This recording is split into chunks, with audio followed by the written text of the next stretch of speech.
Good morning, everyone. Thank you so much for coming along. Welcome to the EduDay with Microsoft, a full day of professional development and learning for all of you for a whole day. We've got a range of different things. Thank you so much for registering and coming along. My name's Travis Smith. I'm the education industry lead for K-12 for Microsoft Australia. We hope you have an amazing day. We've got 16 sessions outside of this opening session for you to choose from, and hopefully you've registered for as many of those as you can fit into your busy schedule. And we appreciate you taking the time to be part of our EduDay today. It's been a pretty interesting year. It's been a tough year, and we know that many educators and school leaders and jurisdictional leaders around the country are pretty tired and looking forward to a Christmas holiday at some point in time. But we know that there are some new education realities out there and some new possibilities for what we might be able to do moving forward, and that's really what today's about. We've seen some research being done around the impact of COVID-19 on education, and this is one that we worked on with New Pedagogies for Deep Learning and Michael Fullen, who some of you might know as part of that group. And the idea behind this was to talk about sort of three different phases that we went through globally around the world, and what sort of things happened to us as we progressed into sort of remote learning and then opening schools back up. And then now we're at what we would call the reimagining phase. And the reimagining phase is really the exciting part. But as they talk about in that white paper, Michael Fullen talks about the idea of there's two conditions required for there to be a learning revolution. And one is an acknowledgement of the challenges with the existing system that we've had in the past. And the second thing is to see that there's a viable alternative model. And really, remote learning, which we know in Australia is still the case for many in Victoria, but not so much the case for other states, having seen the possibility of that online learning has been really, really important. And so we talk about this idea of hybrid learning, which is sort of taking the best of all that online, blended, flipped, remote learning, plus all the beauty of the face-to-face classroom that we know so well, and thinking about how these two things will be pulled together to make an awesome learning experience for students. And really, what today's about is looking for those bits of great practice. Before we do that, though, we really should take some time to celebrate the efforts of teachers, school leaders, IT managers, administrators, and everyone else around education in Australia. It has been a huge year, the ability to sort of stand up remote learning as fast as possible, then deal with all the nuances of it around social and emotional well-being, around how to keep engagement high, around how to do attendance and assessment. It has just been a huge learning curve for all of us in Australia, and the amount of work that educators have done has just been something we should be in awe of. So if COVID-19 were a piñata, what's the good stuff that's come out of it? What are the practices that we might be able to grab onto and go, hey, here's some things we should take forward into our, hopefully, more normal 2021 school year? One thing we do know is that the pace of change that we've experienced this year has been really, really rapid, to the point where we've seen not only educators moving faster than ever, we've seen a huge uptake in professional learning from teachers who in the past may not have engaged with it. We've seen a huge change in upskilling of students. We've seen IT teams at schools being able to enable environments for us to use, school leadership teams trying to manage remote schooling for either a short or a long period of time, depending on which state you're in. And we've also seen innovation in IT vendors like us as Microsoft or Google or Apple or others as well.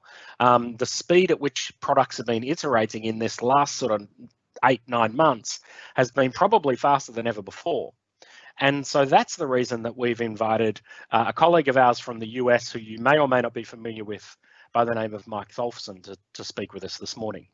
Mike is was known originally as kind of like the OneNote for education guru. He's got a huge social media presence. You should check out his YouTube channel throughout the day and make sure that you subscribe to that, because there's over 120 at the moment, and there's more being added sort of every week, 2 to 3 minute little grabs of new features that are being added to our product set. With the speed of innovation that we're seeing, we thought it might be useful to have Mike come and present for us for half an hour this morning to talk about what are some of the things that have either just been sort of announced or some of the things that might be on the horizon. So with that, I want to pass to Mike and introduce you. Mike, thank you so much for your time today. Hey, thanks, Travis. Thanks for having me. This has been great.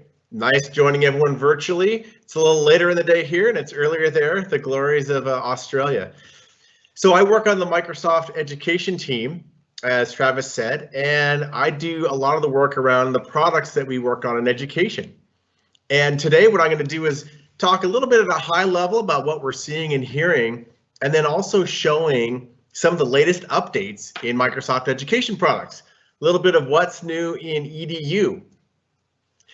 Now, as Travis referenced, this is an unprecedented time. I think we're all tired of hearing unprecedented. I am. I've heard that word so many times. It'll be nice when we can just say it's just boring time. But in schools and universities, remote learning, hybrid learning, distance learning, everything in between. I heard today at schools in Minnesota were open the first month of the year. All the parents just got a call the other day, and many of them have to go back to remote learning. So that flexibility. But I think the four big areas that we've been hearing about and living, the online learning infrastructure, right? Just the infrastructure itself, the data, the machines, the devices, the tools, communication tools, things like Teams that obviously is a big part of what we've been doing. Inclusive access, that's something that I work on every day, is inclusion and equity. We want to make sure students aren't left behind just because they don't have access or they don't have access to the same services they maybe had in person previously. And then just readiness, the training, the professional development, the PD, the learning, all the crazy growth mindset that everyone's getting forced to go into. And so huge amount of challenges in that space for educators and schools all around the world. And this is a great tweet that we found early on in the pandemic, which it basically says to all these educators going into their classrooms virtually instead of walking in, kids don't need to be perfect, students don't need to be perfect, but they do need you as educators. And everyone's in the process of reinventing teaching, and there's no roadmap for any of these things. So we are completely inspired by all the educators out there and everything that you've been doing to really just help students and parents and families make it through these times. So just a big thank you to all the educators out there. Now, Microsoft Teams, this is the product and the hub that we've really been focusing on in education, with collaborative classrooms, with assignments, with class notebooks, with staff, with PLCs. And what's interesting is I've been working with educators, almost 15 years on and off. And Australia has always been one of the leading areas of the world. And many of these things, Australia was early on in one-to-one. They were early on in learning anywhere with PLCs, with staff and Teams adoption. And so it's been great to see the feedback and the passion around some of these tools. With Teams right now, we are at, as a company, over 75 million daily active users in over 183,000 school systems and districts and universities. So that's a massive growth just in the last 6 months. Our CEO has this great quote. I love it. It applies to education technology. But as a company, he says that all of the world has experienced 2 years of digital transformation in 2 months. That's what he was saying back in May. Just that we saw 2 years of adoption and scale up in 2 months. And education's probably been 5 years and 5 months at this point. And a lot of that has been through Teams for us. But remote learning with Teams, scheduling online class meetings, announcements, keeping the class informed, insights and analytics, assignments, class notebook, chats, individuals, all these things are happening with remote learning or hybrid learning, depending on how you've been doing it, which is a kind of a back and forth. But with Teams, you can deliver class sessions online. You can do cloud recording, sharing content, integrating with different learning management systems and different VLEs out there. And that's been common too. It's like if you're using a VLE, Teams will integrate as well in many cases with what you're doing. And the collaborative classrooms, that's been the core of Teams since the beginning. But with the pandemic, it's even more critical because the only way to collaborate in many cases is digitally. And so how can we create that environment to let your classrooms collaborate digitally? You know, things like just saving time with populating your classes and rosters with school data sync. My good friend, the class notebook is built in, the staff notebooks are built in. We can empower student voice in lots of different ways with conversations and Giphies and turn-in celebrations and video and other content. And then Office 365 is wrapped into that hub, which makes it, we've had educators for years saying, gosh, I love all these different apps in Office 365, but could you just make one place for me to go instead of 20 places? Turns out Teams is that hub where everything in Office 365 comes together. And assignments, and I'll show some of the latest updates with assignments, but digital assignments is the core part of Teams in the classroom, and being able to create assignments and grade them and everything else in between. But this is one that I'm personally passionate about, is accessibility in Teams. And how can we make things accessible, inclusive for all students? So the immersive reader is built into Teams. We have captions, we have translation, we have math built into OneNote inside of Teams. More recently, we've rolled out the digital transcripts, and even speaker attribution is coming out. So you can see who was saying what in those digital transcripts. That's just starting to roll out. And we're adding more and more of our built-in accessibility features directly into Teams. And I'll talk some about our inclusive updates towards the end of my talk today. And then lastly, apps for education. So your favorite apps, Nearpod, Pear Deck, Kahoot, Buncee, ThingLink, all these apps are built right into Teams. So it's really that digital hub and platform that brings all of your apps and content together in that one place. So that's at a high level. Now, before I get into what's new in EDU, I'm going to talk about everything I'm going to be showing today. I've been recording, like Travis said, these quick tip videos. I've been uploading them pretty regularly. And actually, Travis, it's not 120. I think it's 130 now. So it's already that many more. But if you're wondering, oh, I want to learn how to do that new thing Mike just talked about, or this new feature that just came out, how can I get a little video, not an hour-long video, maybe a 3-minute video? That's what this channel is for. It's for teachers getting quick tips on the latest and greatest. So I encourage you to check this out, subscribe. I'm uploading videos almost daily at this point, just trying to keep up with the updates. So we'll start out with Teams for Education and what's new here. First off, and I know many teachers celebrated when this came out, during COVID, because of the extreme scale that hit our systems and so many people getting online, we had to turn off the all assignments view for a few months. And that means if I have 6 classes as a student, or if I teach 6 classes as a teacher, can I see all those assignments in one view? So this is now re-enabled. Actually, it was earlier. I think it was on Monday. We just turned it back on across the globe. So that all assignments view is back for students in particular. I know parents were wanting that. And on the mobile device, it's all there. It's all back. The other one that we rolled out just a couple of weeks ago are assignment settings. So as an educator, if you go into your assignments in Teams, if you go to the little dot menu in the upper right, you can access assignment settings. So you can set a default time for every assignment. These are just nice time-saving tips. So if I want my assignment to always have a default due date, that can be set. If there are new students that join the roster in the middle of the term, now you can automatically backfill all the assignments to them, so you don't have to go manually update all those things. You can turn it to backfill automatically. You can set notifications for assignments to not be default in the general channel. Call that channel pollution. You might say, you know what, I've got a Unit 3 course that we're going to be teaching the next month. I want the notifications to go on my Unit 3 channel every single time. You can set that. And then fun stuff. While I love turn-in celebrations, and hopefully many of you love turn-in celebrations, that is not always loved by maybe high school students or maybe college students. So some teachers might want to turn off certain turn-in celebrations for their class. You can do that too now. That's all in assignment settings. Anonymous grading. This one literally rolled out today. And what is anonymous grading? Well, it turns out, and it's not on purpose necessarily, but there can be bias in grading. So that might mean, you know what, in my video, I talk about my star student, Alex. In many of my quick tip videos, I reference star student, Alex. Well, if in your head you think about star student, Alex, you might be giving him a little bit of extra bonus unintentionally because you know it's star student Alex. Or maybe a struggling student who you're like, oh, it's the person who's always doing bad, and when I'm grading them, I'm implicitly having a little bias maybe. Well, what this does, I'll hit the play button on this video. This lets you go into the ... menu in the upper right and choose to hide student names. And this makes all the student names and their pictures anonymized, and it shuffles them up. So now when I'm going through the grading, I don't know who I'm grading or marking.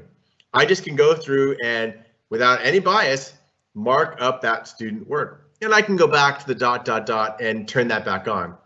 But it's a great feature that a lot of teachers have been requesting for the last year. And now you can go and turn that on. We call that hiding student names.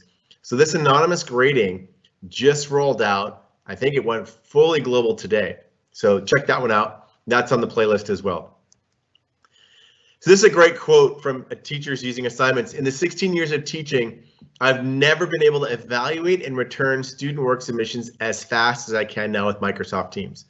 So we love to hear quotes like that because hopefully that is being helpful, giving you time back and making it easier because you have so many other things happening. The last thing you want to do is be wasting your time. Now, in terms of things that are coming soon, breakout rooms are coming very soon.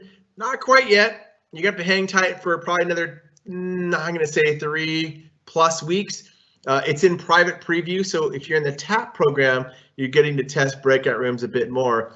But breakout rooms are one of our top requests, and that's something that's going to be coming out pretty soon.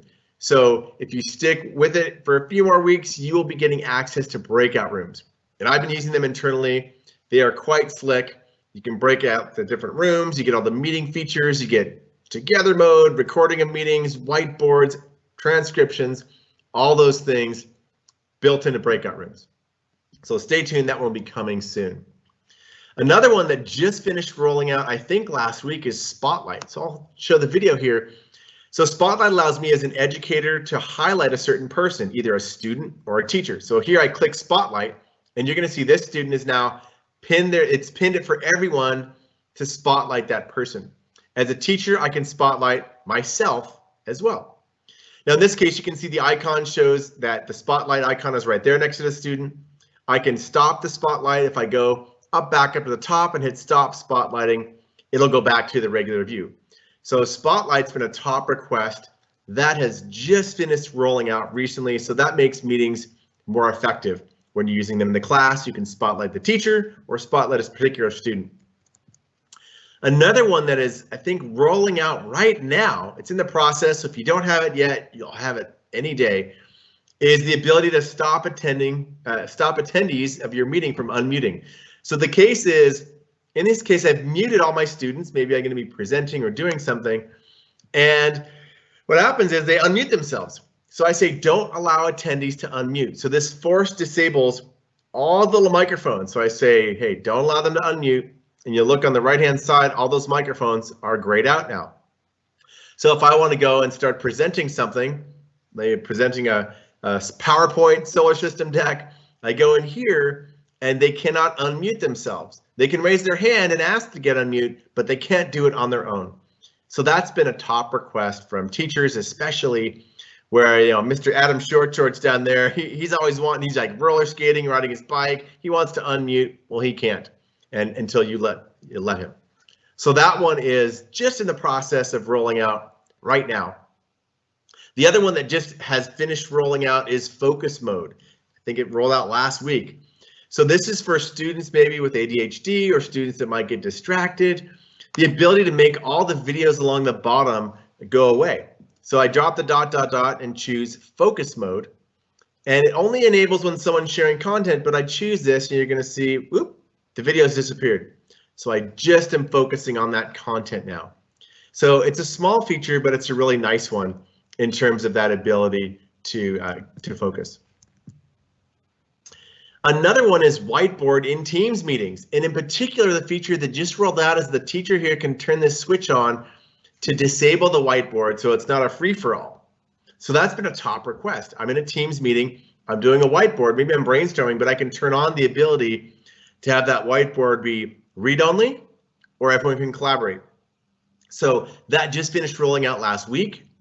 And that is now in Teams meetings. The whiteboard is the ability to say on or off for that ability to collaborate in real time. So that's been a top request, particularly in the education space. Now, all those things I just showed are in my YouTube playlist. So all those quick tip videos, you can check them out. You can learn all about them. I walk through them step by step. Another top area in Teams that's been a really critical topic is student safety. So who can join the meeting, who can chat, who can mute, who can not do these things. We call that student safety for meetings and chats and calls. And student safety, we've got a great document that we're keeping up to date every day because it's such a hot topic. This link here is great to visit and make sure you know the latest and greatest on student safety, but also give it to your IT administrator so that person can go and make sure they know all the latest and greatest. And this is one that I, put a favorite on this link here because it's one that as we add new features and new capabilities, we will keep getting this updated literally on a daily basis because it is such an important and critical topic. So some things that are coming soon, dynamic views. We announced this recently. That's like a green screen overlay, but you don't need a green screen. Teams will take the person presenting and you'll be able to configure that person can be overlaid on the screen or the slides. That person, you can see different configurations up here where there's maybe 2 or 3 videos up there, and you'll be able to configure different types of dynamic views. Think about sign language interpreting. Those can be put in. You can have overlays. So I've seen some of the early versions of this, and it is really, really cool. That's going to be rolling out before the end of the year. So probably in the next month or 2, that will start to slowly roll out, and we call that dynamic views. The other one that's been a top request is the SharePoint homepage app. So pinning your homepage in Teams. There's going to be an app, and if you see in the upper left, there's a little SharePoint. It says Contoso. You'll be able to configure, let's say, a school website. You can pin that in Teams in the upper left, so anyone can always go and hit that school website right there. And SharePoint's made it really easy to make these really beautiful homepages for your school website. I have another quick tip video where I show in the lookbook how to make a school website or a staff website, and those will be able to be pinned into Teams. That's coming a little bit later this year as well. And this one of the last coming soons, the meeting recap. And this fused together with breakout rooms is really powerful, not just for staff meetings, but class meetings and breakout room meetings. What you see here is after the meeting ends, there's a recording, maybe if there was a transcript, the meeting notes, there's a PowerPoint deck, all of that is captured into a nice space that's called the meeting recap. So you don't have to find all this stuff and send it around and send it to people in chat. It's just going to be part of the meeting. So that's going to be really nice, huge time saver and efficiency and organization saver. So the meeting recap will be built right into Teams. So that's going to be coming soon later this year as well. So that's all the Teams wrap up. Now we're going to get into OneNote. I'm a big OneNote fan. I like purple capes. I've got purple tattooed virtually on my body. It's not really tattooed there, but you know me. I bleed OneNote. I bleed purple. So first off, OneNote 2016 is not going away. There's been an announcement probably 6 to 9 months back, but not everyone got the memo. OneNote 2016 not only is not going away, but it's going to be improved and revitalized and put back into the Office suite. So when Office 2021 comes out, OneNote will be part of it. It'll be back into the Office 2019 installations and Office 365. And we're adding updates back in. So we'll be bringing Modern Sync into OneNote 2016 and the desktop in the future. We'll be pulling the Math Assistant and the math tools into OneNote 2016. It'll be getting a built-in immersive reader, built-in dictation, and we'll also be bringing OneNote Live Captions there. I'll be showing OneNote Live Captions in just a little bit as well. So it's not going away, and it will be improved as well. We also recently announced Adobe Spark Video. You can now embed those right into OneNote.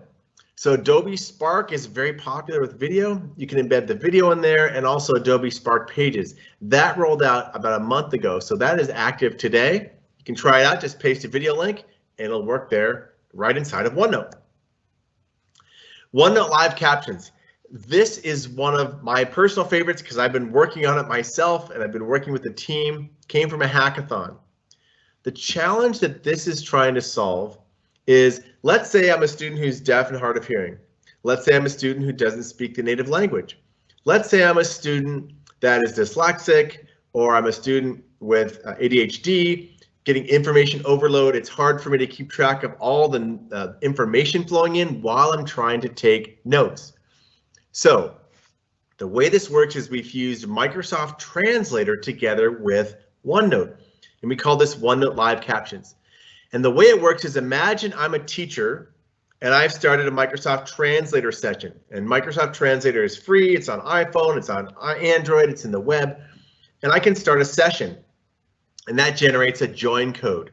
So teacher Mike here is generating a translator session. Let's say he put that join code into the team session, and I'll hit play on the video. So student Travis goes with his OneNote and clicks live captions and enters the join code right there from Mike, and he hits join. So as teacher Mike's talking, Travis gets all those transcripts in real time, and he can hit pause. He can even go and highlight the transcripts in different parts from teacher Mike. He can make the text bigger, and when he hits play, everything that Mike was saying was still captured automatically on the right-hand side, those captions. We capture all the transcripts automatically in OneNote. So everything was captured as a page in OneNote auto-generated. Travis can even choose a different language. In this case, he chooses Japanese because maybe that's his native language. And everything teacher Mike is saying is captioned in Japanese on the right-hand pane in OneNote. So Travis can take notes in the middle. All the captions were saved. All the transcripts were saved automatically in OneNote. So this is in private testing right now in OneNote for the web. We hope to ship it late in the year or maybe early next year. And then we want to bring OneNote Live Captions into all of the other OneNote apps. So it's not just the web. We ultimately want to have it in all versions of OneNote. So a really inclusive feature and really good for higher education as well. We also have Immersive Reader in an embedded form. So we already had Immersive Reader in Forms, and we already had Immersive Reader in OneNote. What we didn't have, this is a little bit of Inception, if you've seen that movie. If I generate a practice math quiz in OneNote, which generates a form, or if I paste a form into OneNote, I can now go into that form and through the little ... ellipses menu, enable the Immersive Reader. So what you have here is Immersive Reader for a math quiz that was embedded and generated from OneNote. Super powerful. That now works and is fully shipped out both in Windows 10 and in OneNote for the web. And then also the Math Assistant is in the OneNote for iPad. And so that is coming probably in late fall or early winter. We're going to have those math capabilities in OneNote for iPad. So the ability to have a math solver, the ability to have Immersive Reader, generating a practice quiz, Ink to Math, that's all coming to OneNote for iPad, probably by the end of the year or early next year. So watch out for that. Some class notebook updates. So class notebooks inside of Teams. We recently made it, I know there's some hardcore OneNote users in Australia. You can now make an assignment and just put that assignment into a nested section group inside of OneNote. Now, if you're not a OneNote fan, nested section group might not be exciting to you, but if you are a OneNote fan, that's a big deal. That just rolled out in the last couple of weeks, and that tip is on the YouTube channel. You can also create a new page for OneNote assignments. So if you're creating a new file when you're making an assignment, it used to be you could only create a Word document, Excel, or a PowerPoint. We recently rolled out the ability to create a new class notebook page at the same time that you're creating that assignment. So that is fully rolled out, and that's just a nice time saver. It lets you create the page right here. You can also open it up inside of OneNote and fill out the page and then push it out as an assignment. And this is from our good Aussie friend, Dr. David Kellerman. He requested this feature and he made passionate plea for it, and we agreed with him. And it's the ability to set the default channel in a Teams class notebook. So some people like to have it so when you create a new channel in Teams, it creates a project group and you put it in the collaboration space. So if I'm creating different project groups as channels in Teams for my class, this makes total sense. It makes that notes channel in the collaboration space. But Dr. Kellerman, he teaches with units as his channels. Each channel is a unit. And he wants a read-only section in the content library. So while he's taking notes in that unit in the channel, those notes go into the content library automatically, and they're read-only for the students. So under Manage Notebooks, you can now set it to say, you know what, default my new channel notes to the content library instead of the collaboration space. So we let you go between one or the other, depending on the style of educator and how you like to teach your class. So that just rolled out a few weeks ago as well. There's a video for that one too that I walked through exactly how to set that up and how it works.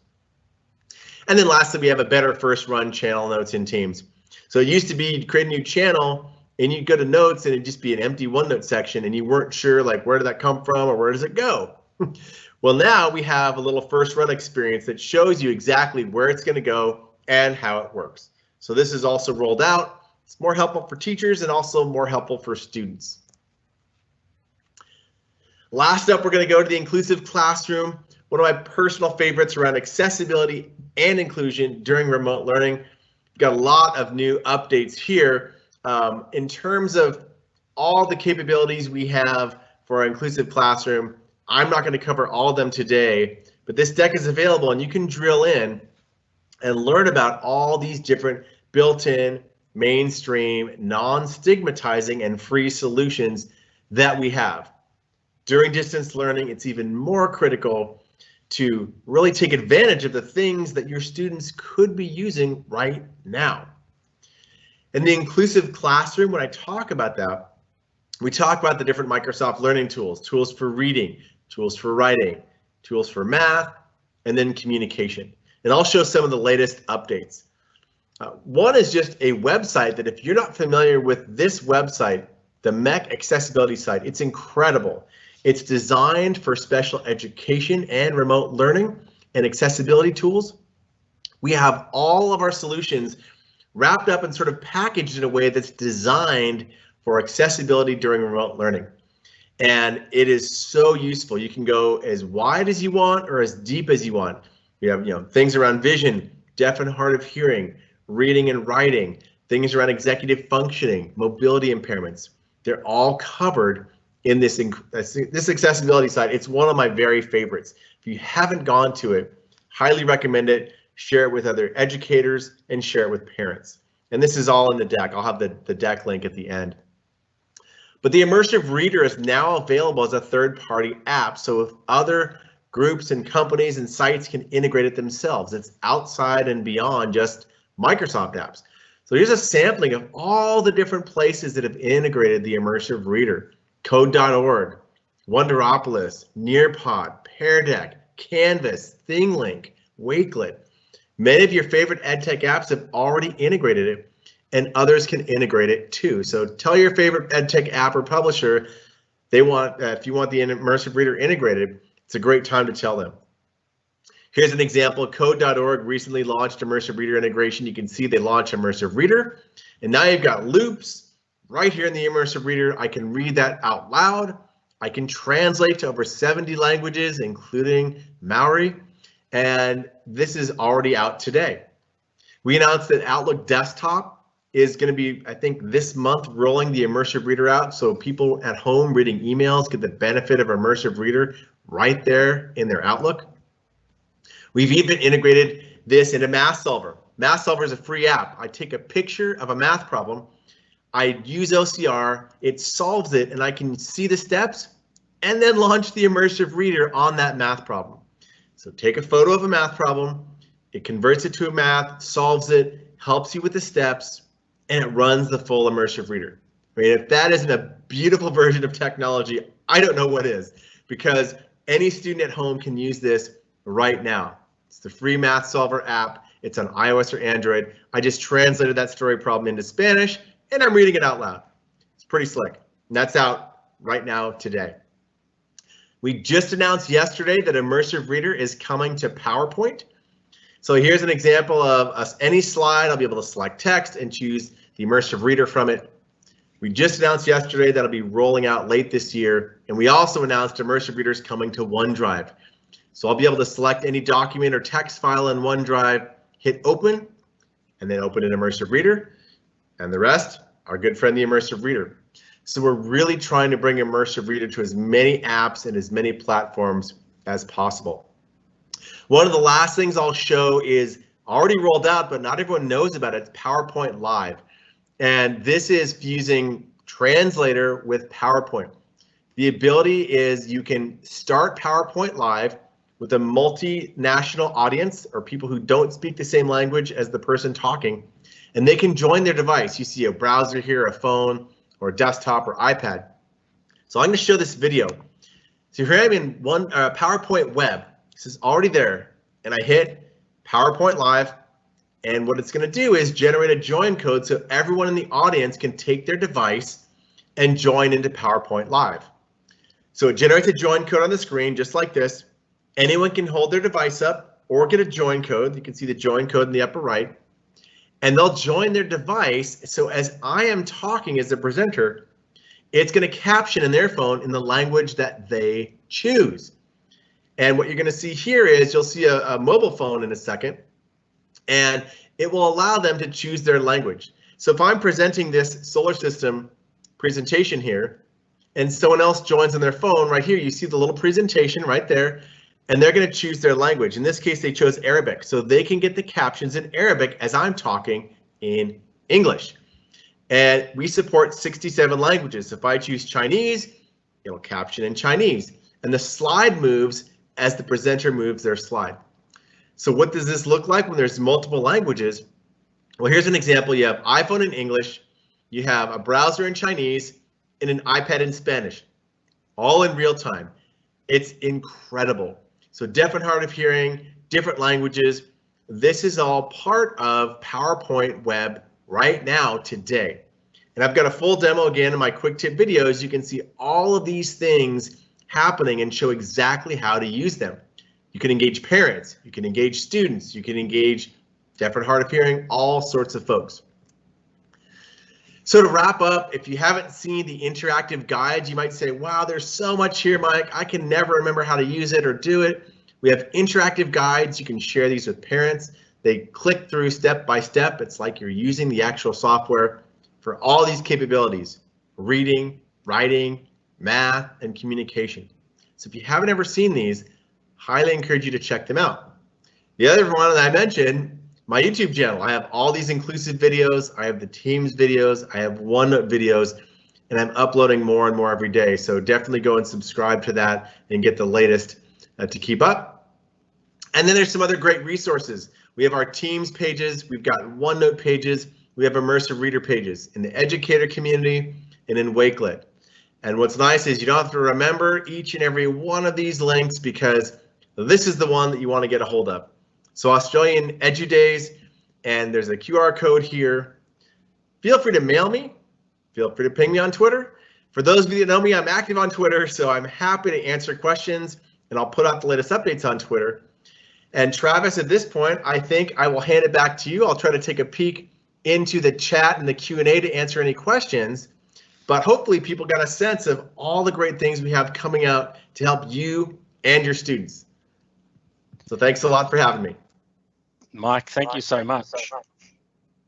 That was a brilliant presentation, and really appreciate you coming along and being part of it. There are some questions in the Q&A. So, great, I'll take a look. Yeah, if you can mute and spend another 5 minutes before you disappear for some dinner. We really appreciate you taking the time this afternoon or this early evening for you to come along and share some of those insights with us.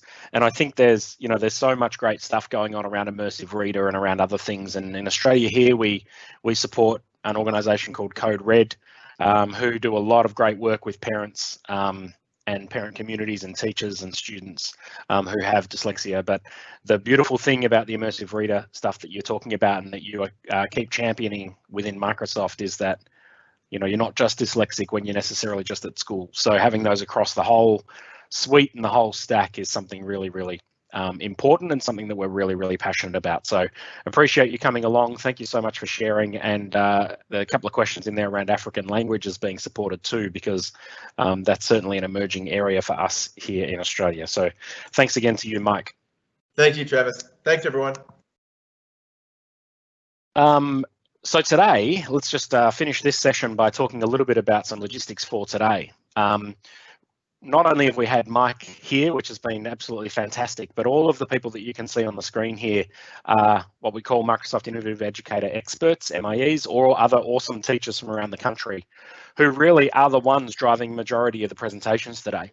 And so what we want to do on a Microsoft EduDay is not necessarily have us presenting all the time, but have the voice of teachers out there around the country doing great things. We know that there's been some massive change and some opportunities to try new things this year.